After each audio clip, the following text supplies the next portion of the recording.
주말 축복합니다. 아가페의 사랑이 넘치기를 간절히 축복합니다. 우리 신명기 22장입니다. 1절로 30절입니다. 신명기 22장 우리 한 목소리로 봉독하겠습니다. 내 형제의 소나 양이 길을 잃은 것을 보거든 못 본 채 하지 말고 너는 반드시 그것들을 끌어다가 내 형제에게 돌릴 것이요, 내 형제가 내게서 멀거나 또는 내가 그를 알지 못하거든 그 짐승을 내 집으로 끌고 가서 내 형제가 찾기까지 내게 두었다가 그에게 돌려줄지니, 낙이라고 그리하고 의복이라도 그리하고 형제가 잃어버린 어떤 것이든지 내가 얻거든 다 그리하고 못 본 채 하지 말 것이며, 내 형제의 소나 낙이란 소가 길에 넘어진 것을 보거든 못 본 채 하지 말고 너는 반드시 형제를 도와 그것들을 일으킬지라. 여자는 남자의 의복을 입지 말 것이요, 남자는 여자의 의복을 입지 말 것이라. 이같이 하는 자는 내 하나님 여호와께 가증한 자이니라. 길을 가다가 나무에나 땅에 있는 새의 보금자리에 새 새끼나 알이 있고 어미새가 그의 새끼나 알을 품은 것을 보거든 그 어미새와 새끼를 아울러 취하지 말고 어미는 반드시 놓아줄 것이요, 새끼는 취하여도 되나니 그리하면 내가 복을 누리고 장수하리라. 내가 새 집을 지을 때에 지붕에 난간을 만들어 사람이 떨어지지 않게 하라. 그 비가 내 집에 돌아갈까 하노라. 내 포도원에 두 종자를 섞어 뿌리지 말라. 그리하면 내가 뿌린 씨의 열매와 포도원의 소산을 다 빼앗길까 하노라. 너는 소와 나귀를 결의하여 갈지 말며 양털과 배실로 섞어 짠 것을 입지 말지니라. 너희는 너희가 입는 겉옷에 네 개의 술을 만들지니라. 누구든지 아내를 맞이하여 그에게 들어간 후에 그를 미워하여 비방거리를 만들어 그에게 누명을 씌워 이르되 내가 그 여자를 맞이하였더니 그와 동침할 때에 그가 처녀임을 보지 못하이노라 하면, 그 처녀의 부모가 그 처녀의 처녀인표를 얻어가지고 그 성문 장로들에게로 가서 처녀의 아버지가 장로들에게 말하기를 내 딸을 이 사람에게 아내로 주었더니 그가 미워하여 비방거리를 만들어 말하기를 내가 내 딸에게서 처녀임을 보지 못하였노라 하나 보라, 내 딸의 처녀의 표적이 이것이라 하고 그 부모가 그 자리옷을 그 성읍 장로들 앞에 펼 것이요, 그 성읍 장로들은 그 사람을 잡아 때리고 이스라엘 처녀에게 누명을 씌움으로 말미암아 그에게서 은 100세겔을 벌금으로 받아 여자의 아버지에게 주었고 그 여자는 그 남자가 평생에 버릴 수 없는 아내가 되게 하려니와. 그 일이 참되어 그 처녀에게 처녀의 표적이 없거든 그 처녀를 그의 아버지 집 문에서 끌어내고 그 성읍 사람들이 그를 돌려쳐 죽일지니, 이는 그가 그의 아버지 집에서 장기 행동을 하여 이스라엘 중에서 악을 행하였음이라. 너는 이와 같이 하여 너희 가운데서 악을 제할지니라. 어떤 남자가 유부녀와 동침한 것이 드러나거든 그 동침한 남자와 그 여자를 둘 다 죽여 이스라엘 중에 악을 제할지니라. 처녀인 여자가 남자와 약혼한 후에 어떤 남자가 그를 성읍 중에서 만나 동침하면 너희는 그들을 둘 다 성읍 문으로 끌어내고 그들을 돌로 쳐 죽일 것이니, 그 처녀는 성 안에 있으면서도 소리 지르지 아니하였으며 그 남자는 그 이웃의 아내를 욕보였음이라. 너는 이같이 하여 너희 가운데서 악을 제할지니라. 만일 남자가 어떤 약혼한 처녀를 들에서 만나서 강간하였으면 그 강간한 남자만 죽일 것이요, 처녀에게는 아무것도 행하지 말 것은 처녀에게는 죽일 죄가 없음이라.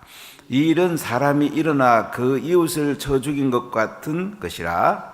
남자가 처녀를 들에서 만난 까닭에 그 약혼한 처녀가 소리 질러도 구원할 자가 없었음이니라. 만일 남자가 약혼하지 아니한 처녀를 만나 그를 붙들고 동침하는 중에 그 두 사람이 발각되면 그 동침한 남자는 그 처녀의 아버지에게 은 50세겔을 주고 그 처녀를 아내로 삼을 것이라. 그가 그 처녀를 욕보였은즉 평생에 그를 버리지 못하리라. 사람이 그의 아버지의 아내를 취하여 아버지의 하체를 드러내지 말지니라. 아멘. 오늘 이 말씀을 읽어보면 성경에 왜 이런 말씀이 기록되었을까, 이런 생각이 종종 듭니다. 그런데 이 말씀은 십계명을 어떻게 잘 지킬까, 십계명을 구체적으로 실제적으로 잘 지키기 위해서 십계명을 나눠서 우리에게 말씀을 하는 것입니다. 유대인들은 이 율법을 613가지로 정리를 합니다. 1년이 365일이고 사람의 뼈마디가 248뼈마디가 있답니다. 이걸 합치니까 613가지예요. 그래서 십계명의 구체적인 계명을 613계명으로 나눠서 지금도 그들은 지키고 있습니다. 어떤 면에 십계명은 헌법과 같다고 볼 수가 있어요. 그리고 여기 나오는 구체적 율법은 법률과 같다, 이렇게 볼 수가 있습니다. 어떤 면에서는 시행 지침이라고 볼 수 있죠.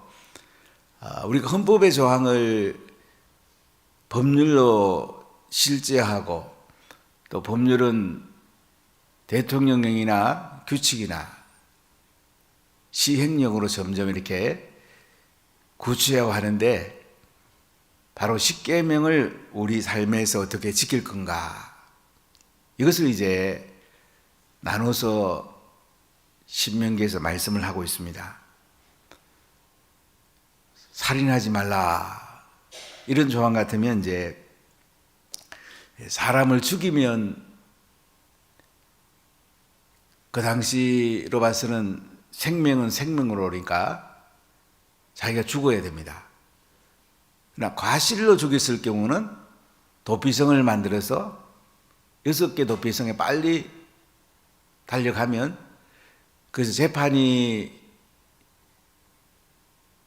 진행되고 고의범이면 이제 죽이라고 내주고, 과실범인 경우에는 그 도피성에서 살게 됩니다.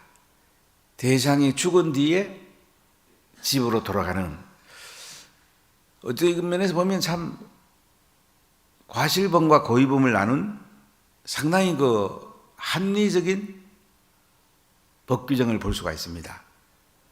형법에서는 고의범과 과실범이 굉장히 중요한 개념인데 성경에 벌써 그것이 선명하게 잘 드러나 있습니다. 간음하지 말라고 그러면 남녀 관계에 대해서 구체적으로 이제 강간한 경우, 또 약혼한 여자, 약혼하지 않은 여자, 뭐 다양한 사랑관계, 심지어 자기 아버지의 척과의 관계, 뭐 이런 것까지 구체적으로 성경은 말씀을 합니다. 한마디로 성경을 우리가 지켜야 되는데, 말씀대로 살아야 되는데, 그 말씀대로 사는 게 뭐냐? 다 말씀대로 산다고 얘기를 해요. 그러면 구체적으로 뭐냐? 이게 십계명이고 이것을 구체화한 것이 율법입니다. 그래서 우리가 613가지 내외의 그 율법을 잘 지키는 것이 우리가 예수님을 믿고 하나님의 말씀을 지키는데 굉장히 중요합니다. 유대인들은 613가지 중에서 제일 중요하게 생각하는 계명이 안식일 계명입니다. 39가지로 나누어서 그들은 지금도 지킵니다. 안식일이 되면 이 전기불을 켜면 안 됩니다. 그래가지고 안식일 되기 전에 이제 엘리베이터 같은 거는 이제 2개가 있어요. 이방인에서는 이제 또 자기들이 평인에서는 버튼을 누릴 수 있는 거. 안식일용 엘리베이터가 있어요. 그걸 안식일 되면 그냥 각 층마다 이제 오르락내리락 하는 거죠. 버튼 안 눌러도 오르락내리락 해요. 왜냐면 전기 못 쓰니까. 씨 뿌리면 안 되고 뭐 이런 여러 가지 조항이 있습니다. 자기들은 구약을 정리해서 그렇게 조항을 만들었다고 이야기합니다. 근데 예수님께서 십자가에서 율법을 다 완성을 시켰죠. 이 의미를 잘 이해할 필요가 있어요. 율법을 배한 것이 아니고 율법을 완성을 시켰습니다. 구약에 나오는 모든 계명들 예수님이 배한 게 아닙니다. 뭐 완성했단 말은 무슨 말이냐? 예수님이 우리 죄를 짊어지고 십자가에 못 박혀 죽으십니다. 무덤에 장사되었다가 3일 만에 부활하십니다. 그래서 구약에 나오는 그 제사제들은 예수님이 다 완성하십니다. 그래서 지금은 소를 잡고 양을 잡을 필요가 없습니다. 십자가에 죽으시고 부활한 예수의 보혈로 우리가 구원을 받아요. 저는 지금 유대인들이 어떻게 구원받는가 굉장히 궁금했어요. 그래 예루살렘에 있을 때 랍비를 만나 물어봤어요. 당신들은 어떻게 구원받냐? 우린 예수님 믿고 구원받는데 당신들은 어떻게 구원받냐? 그랬더니 그 랍비가 이제 신학교 교장인데 상당히 그 랍비 중에는 아주 상당히 하이클래스 랍비인데요. 우리는 회개하고 구원받는다. 그 얘기를 하더라고요. 우린 대속죄일이 되면 하루는 회개합니다. 죄 지은 거 회개하고 우리가 구원받는다. 예수님은 안 믿는데 자기들 죄 짓는 거 회개하고 구원받는다. 대속죄일에 한번 예루살렘에 있은 적이 있는데요. 와, 그 사람들은요, 차 운전 안 합니다. 다 막아요. 아파트 그 들어오는 입구도 차 못 들어오게 다 막아버려. 거리 차 안 다닙니다. 참 그런 거 보면 대단하대요. 국가적으로 차 안 다녀요. 자기들은 회개함으로 구원받는다. 또 이렇게 얘기를 해요. 또 궁금해서 물어봤어요. 그럼 예수님 안 믿는 건 확실한데 성령님은 어떻게 생각하냐? 우리 성령님 인정 안 한다. 우린 유일한 여호와만 인정한다. 그럼 구약에도 성령님 나오는데 어떻게 이해하냐 그랬더니 우리는 성령님이 여호와 하나님부터 유출한 하나의 영, 하나의 영으로 우리는 본다. 우리는 이제 성부 하나님, 성자 예수님, 성령 하나님을 이제 인격체로 삼위일체로 보잖아요. 근데 유대인들은 여호와 하나님 그분만 인정을 해요. 그러니까 우리랑 좀 이렇게 다른 게 많은데, 그런데 저는 유대인들에게 부러운 게 있더라고요. 자기들은 말씀대로 613가지를 정해서 살아냅니다.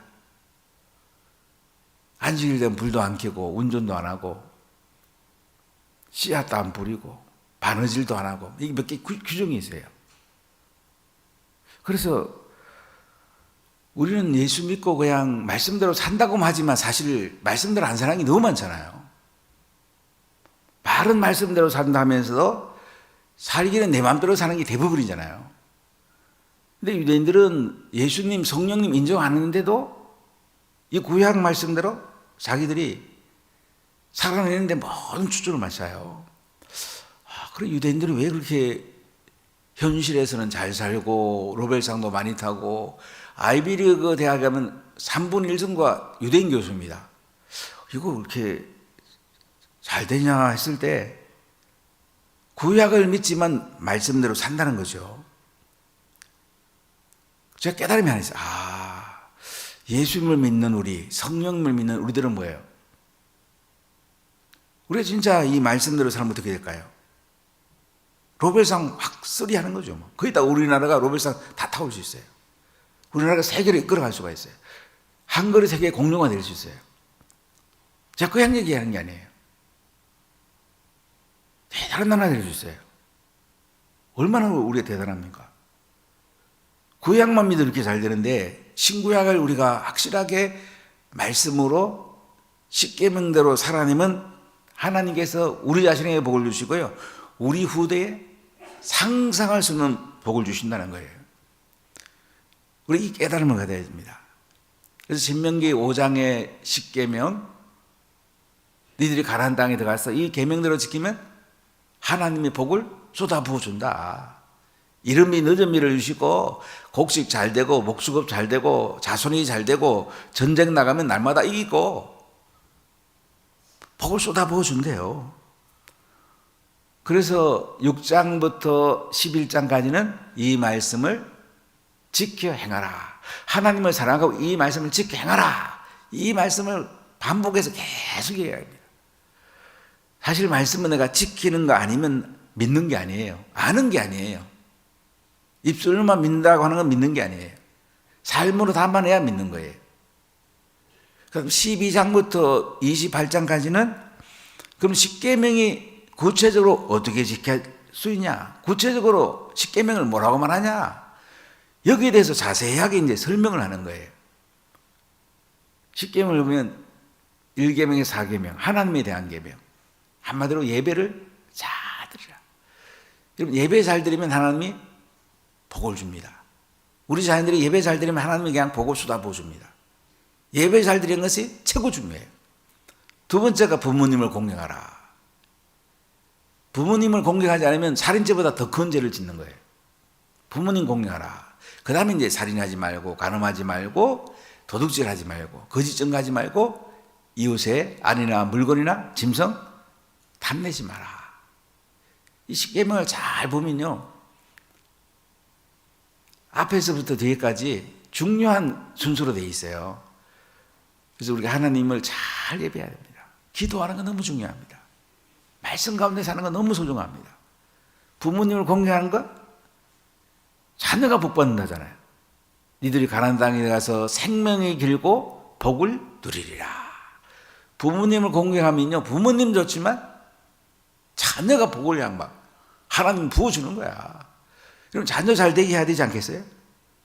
부모님들은 자녀들 보고 부모님을 잘 공경하도록 훈련시키는 것이 정말 중요합니다. 많은 사람들이 아유 지가 알아서 하겠지. 사람은 죄성을 가지기 때문에요, 인간은 알아서 안 됩니다. 부모님은 자녀가 효도하게 만들어야 돼요. 저희 청년들 어제 얘기해 보니까 알바에서도 부모님께 11조 드리겠다고. 저 굉장히 기뻤어요. 하나님께 11조 드리고 그 다음에 알바해서 대학생 때 알바해가지고 부모님께 11조 드리겠다. 저는 굉장히 기뻤어요. 아이들이 한 곳 7, 8명 모였나? 지들끼리 다 그렇게 하겠대요. 얼마나 이쁩니까 여러분? 원화교회 다닌다는 건 대단한 겁니다 여러분. 정말 대단한 거예요. 그런 게 없습니다. 이때 그렇게 마음을 먹고 그렇게 산다는 거, 이게 자녀에게 얼마나 큰 축복이겠어요. 자, 오늘 말씀에 보면 이제 22장 초반부는 도둑질 하지 말라는 계명과 연계돼요. 8계명하고 앞에 있는 거 연계되는데 22장 1절로 4절 보면 무슨 얘기냐면요, 소나 나귀가 이제 길을 잃어버린 거예요. 그럼 못 본 채 하지 말고 그것을 반드시 끌어다가요 그 주인 형제에게 돌려주래요. 그 형제가 멀리에 있거나 그를 알지 못하거나 그 짐승을 내 집으로 끌고 와가지고요 그 형제를 찾을 때까지 두었다가 그 형제에게 돌려주래요. 낙이라도 그리하고 의복이라도 그리하고 형제가 잃어버린 어떤 것이든지 네가 얻거든 다 그리하고 못 본 채 하지 말 것이고, 그 형제의 낙이나 소가 길에 넘어진 것을 보거든 못 본 채 하지 말고 너는 반드시 형제를 도와 그것들을 일으킬지니라. 그러니까 낙이나 소나 의복이나 물건들을 이제 잃어버린 것을 발견하면 어찌죠? 원주인에게 돌려주라. 그 당시 어디 갖다 맡길 데가 없으니까 너희 집에 갖다 놨다가도 꼭 돌려주라. 안 그러면 도둑질이 된다는 거죠. 이렇게 구체적으로 실천 지침으로 이렇게 말씀을 합니다. 참 성경을 보면 대단하지 여러분요. 이렇게 어떤 면에 이 성경의 이 조항 하나하나가 우리 대한민국의 헌법이 되고 형법이 되고 민법이 되고 행정법이 되고 상법이 되고 소송법이 되고, 신기하죠 여러분요? 성경에 우리나라 헌법과 법률, 시행령이 많이 나와 있습니다. 여러분 신비하지 않습니까? 자, 5절에 보면 이렇게 말씀을 해요. 여자는 남자의 의복을 입지 말 것이고 남자는요 여자의 의복을 입지 말 것이래요. 이같이 하는 자는 내 하나님 여호와께 가증한 자니라. 남자 여자가 이렇게 옷을 이렇게 같이 입지 말래요. 자, 2000년에 이제 랄프 네브 목사님 휴스턴 갔다가 그 다음에 이제 콜롬비아의 카스텔라누스 목사님 셀기오 G12 교회를 방문하게 됐는데, 오다가 이제 비행기를 페루 리마에서 갈아타는데 비행기가 캔슬해가지고 밤이 새도록 이제 그 비행장 공항에 있었는데요. 이 상점을 열어놓은 데가 있는데 보니까 거의 다 물건이 유니섹스라고 다 적어놨어요. 남자 여자 같이 입는 옷. 저는 그때 그게 굉장히 충격이 됐어요. 보통 우리 남자 여자 입는 옷 따로 안 있나요? 그런데 거기 파는 것은 다 같이 입는 옷을 돼 있어서 지금도 그 유니섹스 옷 입는 사람도 보면 젊은이가 종종 있죠. 근데 성경은 그렇게 하지 말래요. 왜냐하면 남자와 여자는 구분돼야 된다는 거죠. 순결하게 살아야 된다, 이런 메시지를 우리에게 주는 것입니다. 자, 6절에 보면요, 길을 가다가 이제 나무에나 땅에 있는 새의 보금자리가 있는데 새 새끼나 알이 있고 어미새가 그 새끼나 알을 품고 있는 거예요. 그 어미새와 새끼를 아울러 취하지 말라. 어미는 반드시 놓아주고 새끼만 취해라. 그리하면 네가 복을 누리고 장수하리라. 재미있는 그 지침이기도 한데요, 이렇게 어미새하고 새끼새가 있으면 어미새는 놓아주고 새끼새만 이렇게 취해라. 상당히 참 그 동물에까지 하나님의 자비하심이 임하도록 하는, 참 어떤 면에서 어미새 새끼새를 다 취해서 그 종자가 없어지도록 하지 말고 어미새는 놓아줘가지고 종족을 보존하게 하고 자비를 베풀라, 이런 의미를 가지고 있죠. 8절에 보면 이런 말씀이 와요. 네가 새 집을 지을 때에 지붕에 난간을 만들어 사람이 떨어지지 않게 하라. 그 피가 내 집에 돌아갈까 하노라. 난간, 베란다를 만들어래요. 장막절이 되면 유대인들은 텃밭이나 지붕이나 또는 여기 난간, 베란다에다가 이 장막을 만들어요. 초막을 만들어요. 정통 유대인 마을을 쭉 지나가 보니까 베란다에다 주로 초막을 많이 만들어요. 그러니까 안전보호장치를 만들라 이거죠. 9절에 보면 이런 말씀이 나와요. 내 포도원에 두 종자를 섞어 뿌리지 말라. 그리하면 네가 뿌린 씨의 열매와 포도원의 소산을 다 빼앗길까 하노라. 또 포도원에 씨를 뿌릴 때에 포도만 뿌리든지 또는 대추자만 심든지 이렇게 하지 섞어 심지 말래요. 그리고 소나 나귀를 결의하여 갈지 말라.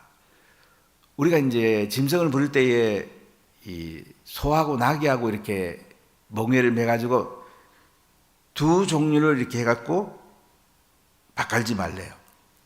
소만 소, 나귀만 나귀, 이렇게 결의해가지고 멍에를 매가지고 밭을 갈래요. 상당히 지금 우리 생각 뭐 이런 것도 있나 싶은데, 농경사회니까 그 당시는 뭐냐면 순수성을 우리에게 말하기도 하고요. 소하고 나귀가 이렇게 갈아보면요, 한쪽에 힘이 딸립니다. 소는 힘이 좋지만 나귀가 힘들어요. 어떤 면에 동물을 보호하는 상당히 재미있는 지침이기도 하죠. 11절에 보면 양털과 배실을 섞어 짠 것을 입지 말지니라. 양털하고 배실, 동물에서 나온 실하고요, 식물에서 나온 실, 무명이라든지 삼이라든지 이런 거랑 이렇게 같이 섞어서 짜가지고 입지 말래요. 그래서 이제 우리가 하나님의 순수성, 깨끗하게 살라는 이야기죠. 12절 읽어볼까요? 너희는 너희가 입는 겉옷에 내 귀에 술을 만들지리라. 이 술이라는 건 뭐냐면 실을 따가지고 이제 밑에 달아 내리는 거예요. 그래서 유대인들은 정통적인 지금도 그 속옷에 이것을 따가 달아 내립니다. 그 수를 세면 613가지 열매예요. 청색실을 같이 꼽니다. 그들은 이렇게 안식일 날 정통주의인들이 이제 회당 갈 때도 보면 밑에 이렇게 보이게 입고 가요. 자기들은 구별된 백성이다. 선민이다. 자기들의 말씀대로 사는 사람이다. 이렇게 표시하고 그들이 술을 다른 것을 볼 수가 있습니다. 자기들 나름대로는 그래도 구별된 삶, 성화된 삶을 살려고 애쓴다는 말씀이죠. 그 다음에 13절부터 보면 이제 이 7계명과 관계된 말씀인데요. 순결을 지키라. 이 당시는 결혼했을 경우에 이제 남자와 여자가 살다가 남편이 아내에 대해서 이 처녀성을 이제 의심한단 말이에요.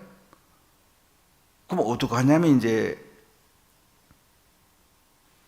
처녀의 부모가 처녀인표를 가져와서 자기 사회에게 증명을 해줘야 돼요.